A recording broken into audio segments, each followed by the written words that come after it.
What's good everyone, it's Kajani with a crafting and gathering guide for Final Fantasy XIV patch 6.3. This video will go over all things new with crafting and gathering in patch 6.3. This is going to include new crafting recipes, crafting materials, the patch 6.3 crafting macros, where to find stuff, and much more. The video is chaptered out, so feel free to hop to whatever section that you feel will help you the most.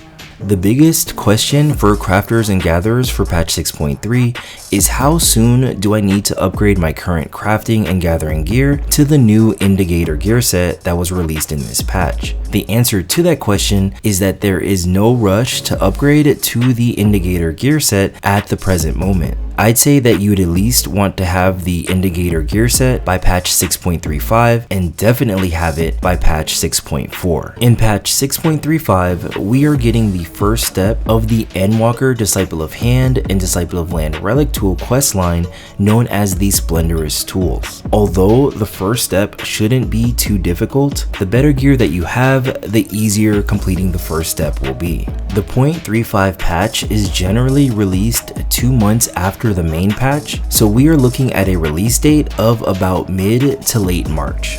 As we look further ahead in patch 6.4, we will be getting the final tier of the Pandemonium Savage raids. Along with the raids, we will be getting new raid food, crafted raiding gear, weapons, and tinctures. If you want to be able to craft any of the aforementioned, you will definitely need a melded set of Indagator gear going into patch 6.4. However, that's not until at least another 4 months. Another reason to take your time to upgrading your gear is that the most difficult recipes in patch 6.3 are crafting the Indagator gear set, the tools, the new crafting food, as well as the new water otter fountain furnishing. Yes, everyone's favorite crafting nightmare is back, but this time it's an outdoor furnishing. I will cover more about it in detail in a separate video, but in general, it does involve the same process as its Island Sanctuary counterpart. So that means farming for Glyoaether and expert recipes. So with all of that said, you can take your time with upgrading your gear. Do your best to have everything ready by at least patch 6.35. So in this patch, we got new crafting gear, crafting food, tools, new crafting materials, as well as a brand new Aethersand. The new Aethersand is called Earthbreak Aethersand.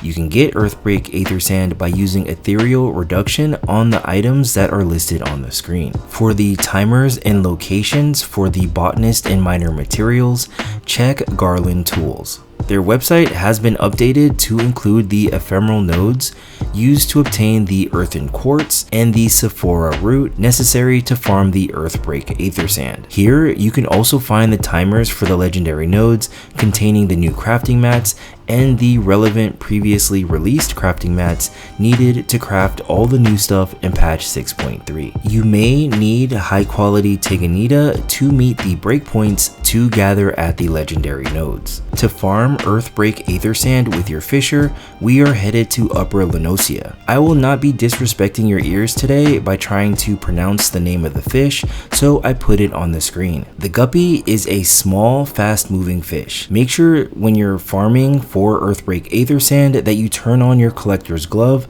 so it can be caught as a collectible. Another tip is that you use the job action Nature's Bounty. Nature's Bounty is going to increase the chance of catching the guppy as a large sized fish, which in turn will increase the collectability of the guppy. The higher the collectability, the more Aethersand you'll potentially receive. If you catch 4 guppies during a spearfishing attempt, you will trigger an intuition fish named Gnosis. The Gnosis is a large, fast-moving fish that you can catch to farm Aethersand. However, you may just end up running out of time at the spearfishing node before you have a chance to catch it. So don't sweat it if you miss the opportunity, just focus on catching the guppies. For the crafting recipes introduced in patch 6.3, a majority of them will use a mutable solution. They will also use a new crafting material called grip gel that can be purchased using white scripts. I hope you stockpiled your collectibles because it's going to cost you 500 white crafting scripts for each grip gel. And to craft your Indagator set from head to toe, you're going to need 117 grip gel. We have new endgame crafting and gathering food that was introduced in patch 6.3. As usual, the devs included a very specific fish as an ingredient to craft both recipes. The fish is called a Jhinga, and to catch a Jhinga, we are headed to the Thavnerian coast. Your bait of choice are mackerel strips, which can be purchased from any script exchange vendor with purple scripts. The Jhinga is a fish with a light tug with an average cast time of 18 seconds or more. This is going to make it really easy to identify because it's the only fish on the Thavnerian coast with a cast time this long. Once you get a bite, use triple hook or double hook, then keep on fishing.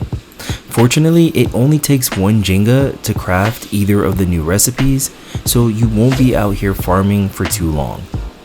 One thing I wanted to bring up before going over the crafting macro is that the more high quality base mats that you use, the easier it's going to be to craft high quality gear, high quality tools, and high quality food. The amount of high quality base mats that you ultimately use is going to depend on your stats. To help you with this, I've included the macro to craft the base materials in the comment section of the video. If you are able to craft the base mats like the Bayberry cloth or the Titan boa leather back in patch 6.2, the macro will allow you to comfortably craft the Craftsman's Alkahest and the Zoisite that was introduced in patch 6.3. This is because the previously released base mats have the same difficulty as the two base materials that were released in this patch. Alright, let's go over the crafting macro that's going to be used to craft the Indagator gear set, the new tools, and the two crafting and gathering food items that were released in patch 6.3.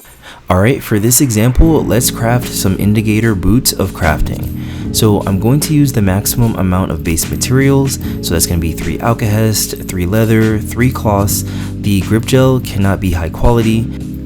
I used the maximum amount of high quality base materials, so the craft is going to start at a 15% chance of getting a high quality item. But with this macro, we're definitely going to get 100%. So we're going to start off the progress phase with muscle memory, then manipulation, and then a prudent touch to get 1 stack of inner quiet early in our craft, while also conserving durability.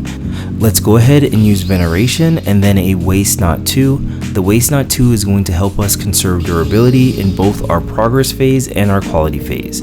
So we have muscle memory still active, veneration is active as well, so together they're going to buff our next 3 groundwork. So here's the first one, here's number 2, and then here's the last one. The last one is going to bring us to a point where it's only going to take a careful synthesis to finish the craft. Now we're going to head over to our quality phase, starting with an innovation, and then we're going to do 4 preparatory touches to take advantage of those last 4 steps of waste not 2. And with the amount of high quality base mats that I used, this is pretty much all that I need to take me to a point where I can use my quality finisher. All that's left here to do is to use an innovation, great strides, and then a Beer God's Blessing.